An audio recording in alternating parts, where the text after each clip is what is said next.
Welcome to another Barn Explorer. Today we're looking at the Bouwman Farm. Built in 1941 by his dad. Now this barn was one of 4 that was built in the neighborhood. His dad and his grandpa went and tore down a dry shed from a sawmill. And out of that they built 3 barns and had enough lumber to build a 4th, but decided to sell the lumber instead.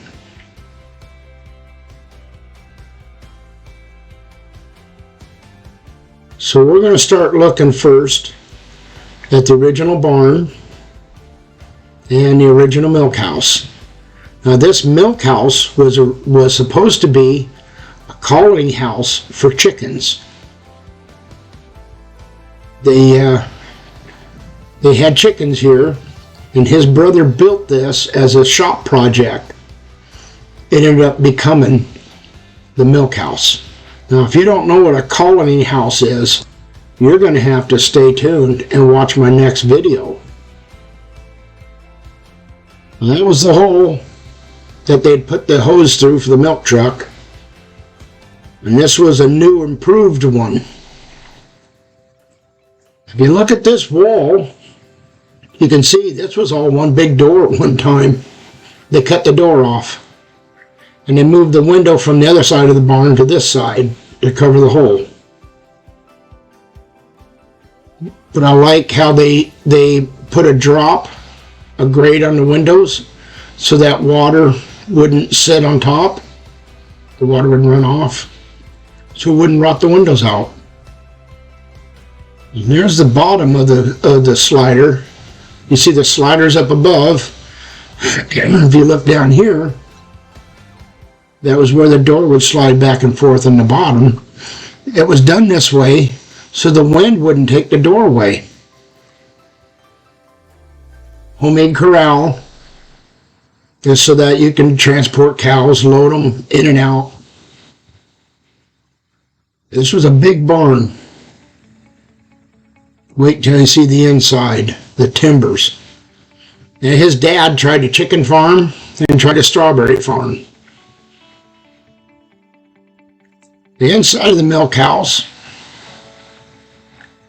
it's not very big. You can't see the hole from the other side on this one, but you see it here. That's the hole that would have pushed it through, pushed a pipe through to get the milk out of the tank. Now this milk house started out being for cans. This little door was where they would put the cans through to get them onto the truck. There would have been a water tank right here to help cool the milk before the milk truck got here.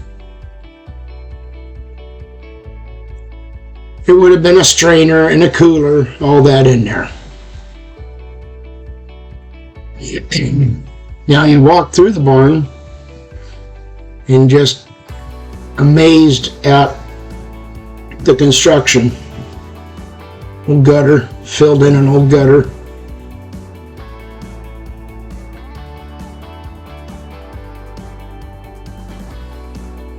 This would have been a grain alley. Look at the wear on the timbers from years of hay coming down that hole.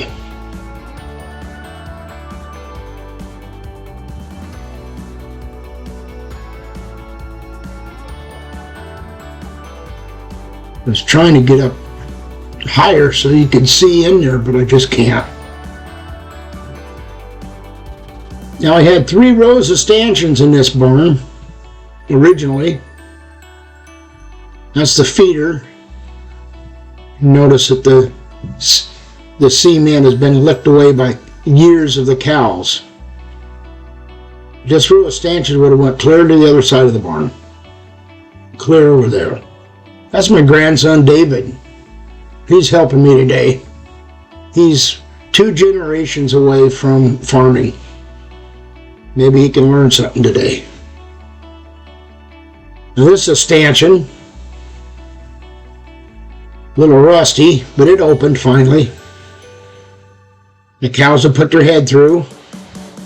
and you close that on their head so they can't get away. Look just like that. A whole row of them all the way down. There would have been another one hanging here.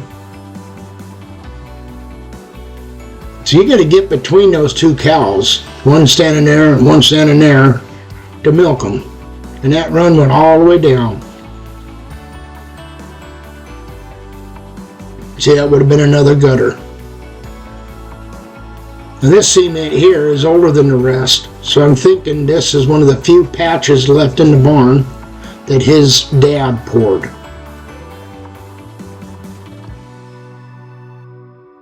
And this is also where the third stanchion row would have been. As you step out of the old barn, you're into the loafing shed that he built in the mid-70s. And you're looking back up at the original barn. This thing is huge. Just a big, solid barn.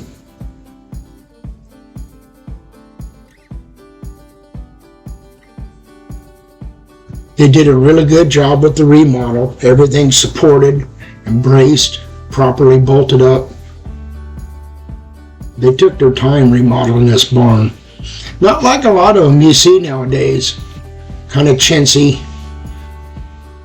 This one had a lot of pride in it. I'm trying to extend my reach on my phone or on my camera, but well, I'm just a short little Swedish guy. Now this corner here, had to look at the rough cuts. You can still see the saw marks. But that corner is where a door had been. The cows would come in that way and they'd circle around the barn. There's another window.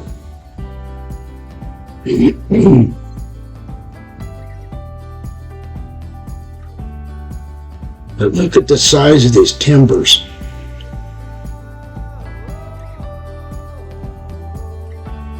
And think about it, these timbers were probably sawed in the late 1800s.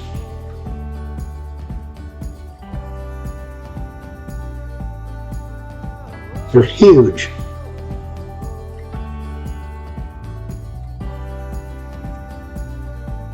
This barn was built to stay. It was built to last.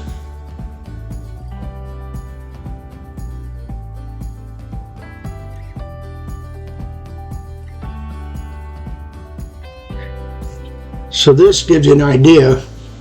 Those are 4 inches wide.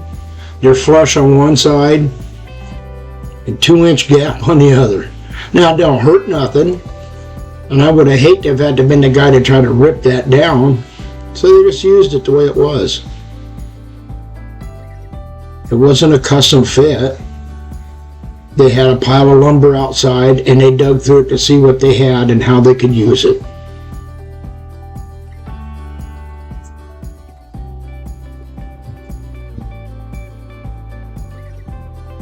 Now, when he took over, he got rid of one of the rows of stanchions and changed it to just 2 stanchions and only in one corner of the barn. It was a big feeder. Cows could eat from both sides. So the loafing shed had all the bedding. I want to show you something here. This is how particular they were about things. There is no straight edges. It's all rounded. See, no straight edge for a cow to hurt herself on. Laying there, you get a big Holstein, and she goes to get up, she'd rip her udder off. It happens. They took the care to bullnose or round off all those edges.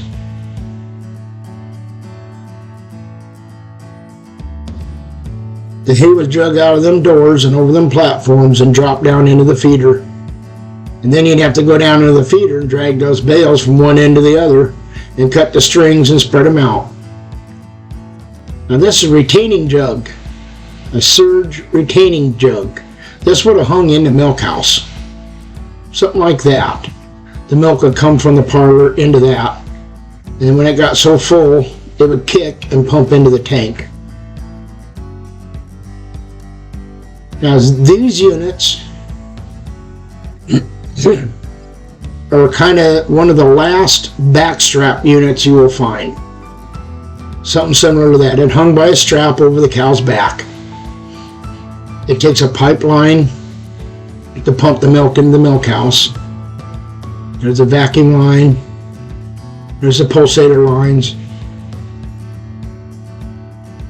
That would have been the milk line right there. But before you would use that, you would use this one. Now this is the backstrap pan. This is the milk unit. That's the pulsator right there. That's the you hear while they're milking. That's the thing that makes that noise. It seals onto the can.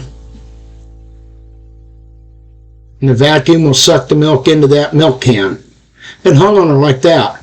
Big old back strap over her. And hung right on that back strap. This a little bit different. Had a pedestal instead of legs. But it hung just like that under the cow. My grandpa had cows that would fill that. And then some.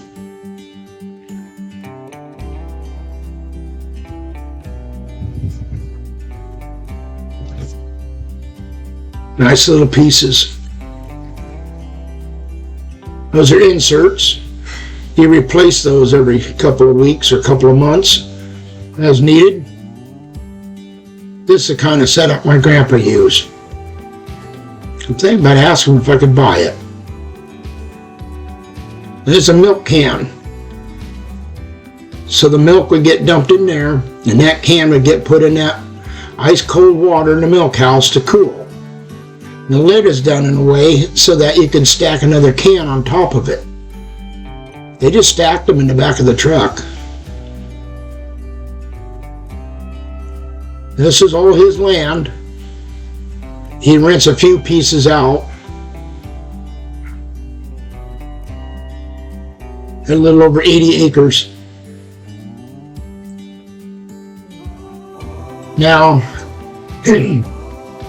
going back into the loafing shed, this is probably the third remodel that he had done. It was a big deal. The inspector come by and talked him into putting in a parlor. 1977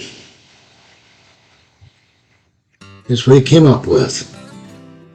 Now it's gone now, but in here used to be a bright orange serge herringbone parlor. It was a single 6. These holes used to have grate over them. So the byproduct of milk is cow manure.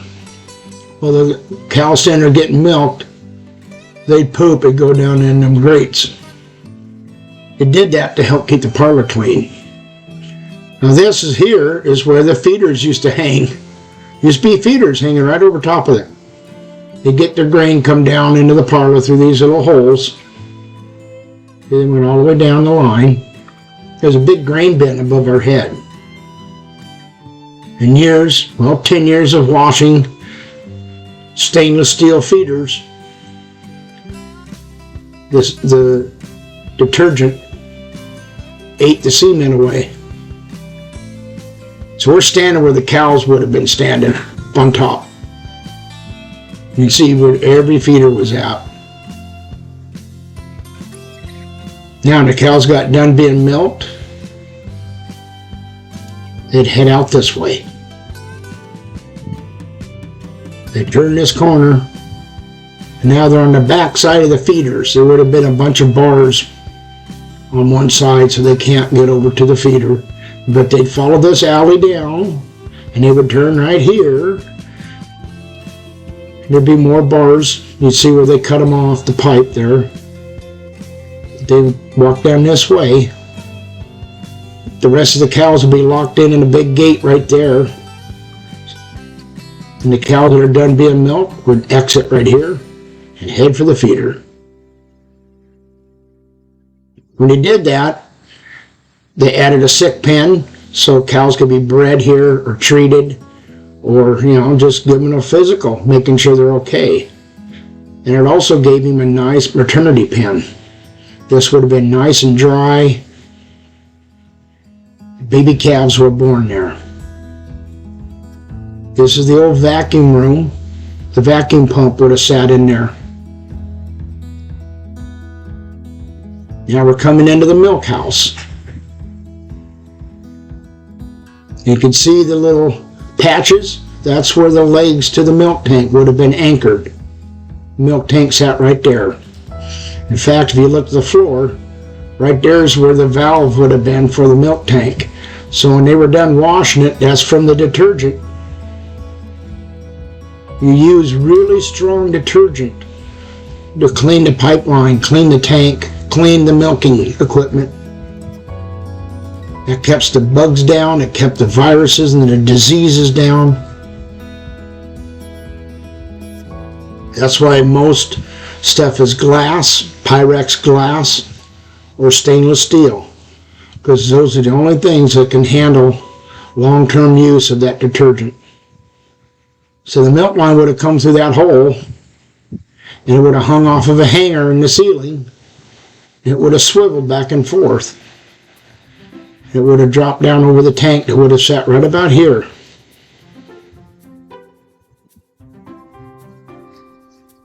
Now we're going to see the milker's eye view level of a parlor. Herringbone. That's all you see of the cows. And they would have stood right there.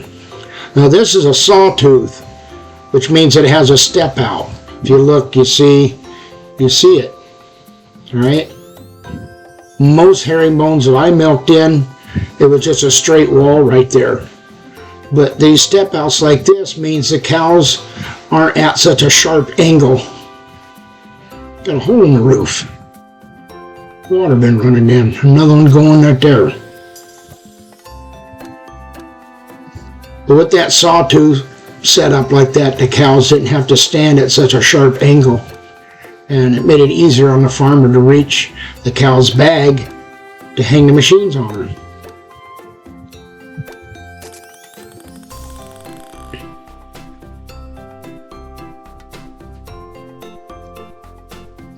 Now, like so many of these farmers, when they put in a new parlor, many of them requested specifically to have bay windows put in.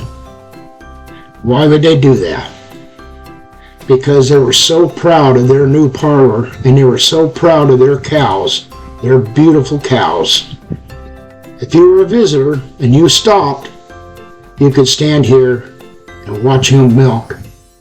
Watch everything that went on in the parlor, everything that went on in the milk house.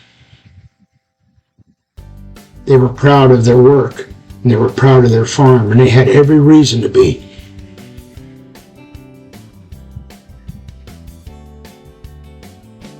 Now look at the contrast. The original milk house compared to the milk house that was put in 30 years later.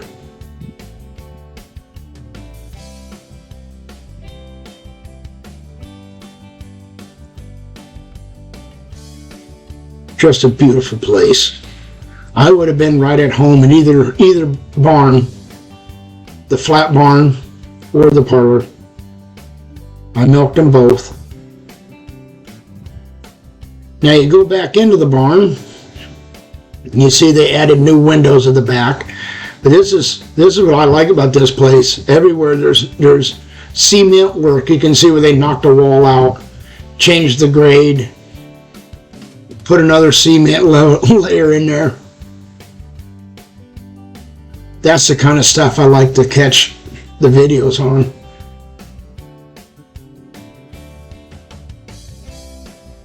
Now this is called silo house. Here's a silo. It's got some nasty silage in there. That stuff's rotten, and the door fell down inside. That's a silo.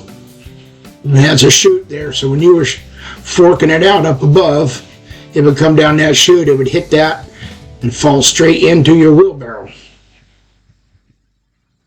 And it's got all these power boxes, so I almost wonder if he didn't have a silo unloader at one time, a spider.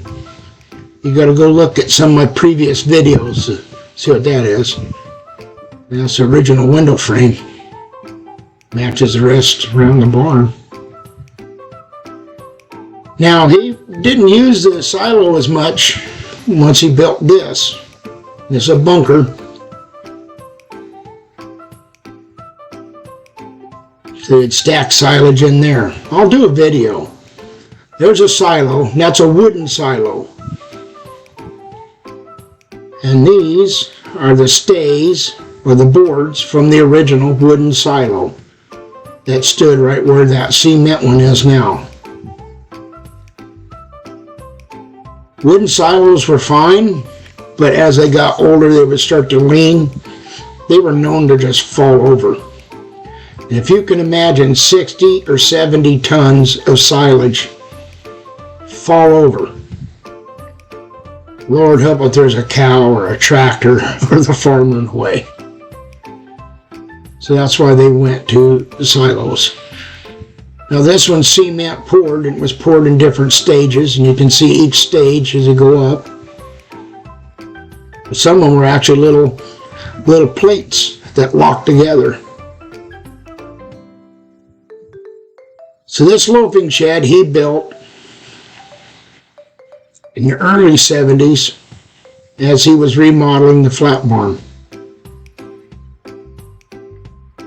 And there he is, Mr. Bouwman. He was a tanker, army tanks in Europe, part of the peacekeeping force after World War II. So I'm going to end the video with this.